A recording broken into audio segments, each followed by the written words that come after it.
Badham, and today I'm here to demonstrate the new FMM tiara cutter set. In the set you have two pieces. One of them is the large tiara and the other one is the small tiara. The small tiara is perfect for cupcakes and the large tiara is perfect for making a large tiara to go on top of your cake. You can also use the tiaras to make a really pretty lace effect around your cake, and I've demonstrated that here with the smallest of the set. You could also put this on a square cake and have these on the corners with this piece coming down. That would make the cake look really attractive. So firstly we're going to start with the small tiara. I'm going to knead our modelling paste. You can also make the tiara with flour paste, but it will be a little more fragile.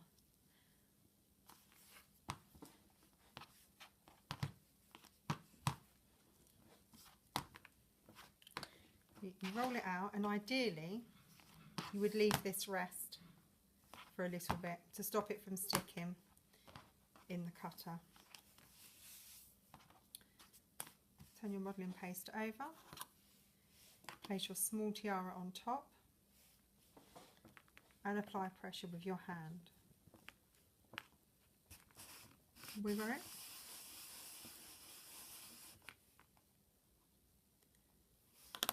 And remove the excess modelling paste. Now, as you can see, there's tiny little shapes within the cutter. So I smooth over the back with my finger. These are also really nice shapes to use on your cake to decorate them if you want to. So now we will use our FMM knife and scriber tool and just remove the inner sections.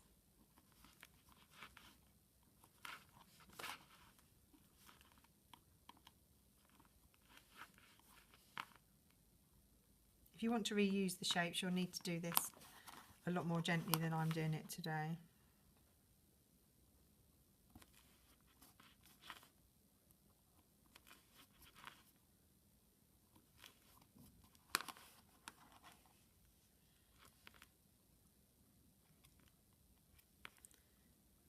Pop through the heart from the other side. You can see here. And I use those to cover the joins on the cake.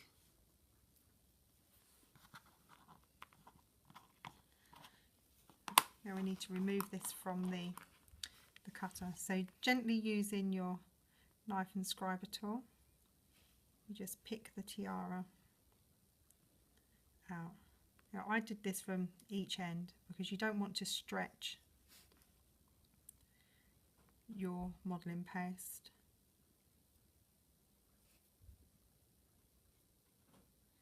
If you leave this dry off a little, it comes out a lot easier. Comes out. And there's your small tiara. Now when I used this to make the lace effect around the edge of the cake, I allowed it to dry flat on the firm foamer pad. But we're going to make the little tiara that can go on the cupcakes. And to dry these, what I used was my large rolling pin.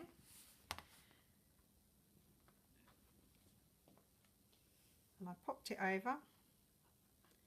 And you can make a whole row of these to go on your cupcakes. And then I left it to one side to dry.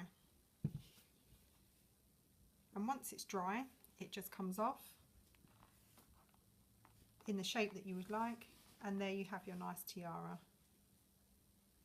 So you can put it on a little cupcake disc and put it on top, and it's a really lovely addition to your cake. Demonstrate how to use the largest of the tiara cutters in the set. I've already rolled out my modelling paste and I've allowed it to set off a little. This will prevent it from being sticky and helps it to come out of the cutter a lot easier. Place your cutter on top.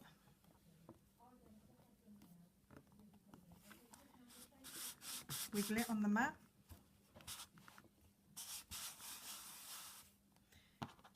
And remove the excess. You can apply pressure with your fingers as you go round, ensuring that you get a really nice clean cut.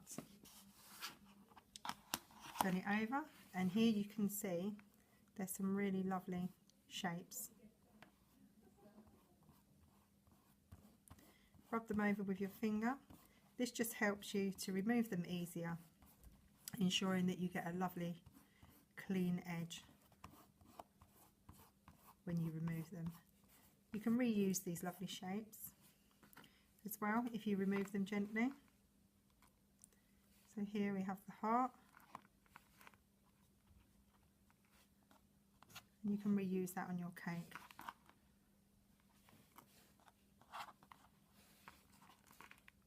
There's also a lovely teardrop shape.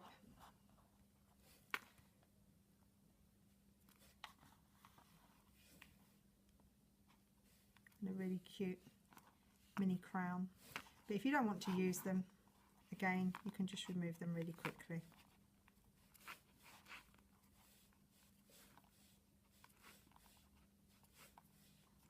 If you feel it start to stick, just rub it with your finger. Okay, all the shapes are removed now. So what we need to do is remove it from the cutter itself. So just starting at one end, just gently lift it up.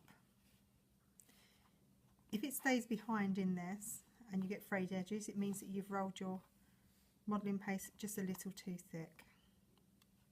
Comes out nice and easy. Here. So you have a lovely shape, just like the smaller one. You could also use this as a design around the edge of your cake if you wanted to, but today we're going to make it a tiara.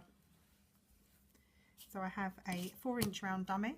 You can also go into your supermarket and you can pick up the steamed puddings in the tins, and the tins are the exact width that you would need. I'm going to lay this on top of the dummy. And you need to leave it to dry off for a good couple of hours. You could even leave it overnight. You may need to use something to support it. But once that's dried off a little, what you would then do is you would stand it up and it would sit against the dummy. But now it won't do that at the moment because it hasn't dried off enough. But here is one that I made yesterday so I could show you. And the lovely thing with the tiara is that you can decorate it. So over here we've got some sparkle. Now you need to remember these are non-toxic, but they are non-edible. So only put this on removable decorations. Don't cover your cake with them. Place your tiara on a piece of paper. I've folded mine in half because I can then pour the excess sparkle back into the pot once I've finished. And what we will do is we're going to wet our tiara. You can make this in flour paste as well. It makes it nice and fine and it dries very, very quickly. But it makes it a lot more fragile and of course a bit more expensive to make. So here we've wet the front. I would wet the front and back normally, but for a quick demonstration, I've just wet the front. And then you do the messy bit. You literally just sprinkle it over your tiara. And where your tiara is wet, the sparkle will sit. You probably need to do this a couple of times to make sure you get a really nice even coating. And you'll be covered in glitter for days. So there, we've covered it. And if you want to stop the sparkle from falling on your cake, because it is non-edible, you can spray that with a clear glaze to prevent it from falling off onto your cake. And you can see here, we've got one that we did already on the top of our cake.